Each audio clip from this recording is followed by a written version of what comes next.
Yo, Mixon Nights, let me tell you about my 369 rule.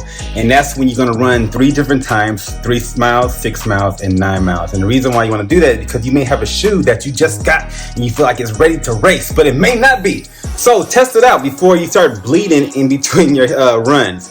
And that's very important because you may be on a marathon, a half marathon, even a 3 mile or 5K. And that pain can come in and last for a very long time, making you limp after the race and maybe even making you regret running. So that being said, you're going to run 3 different runs, 3, 6, 9.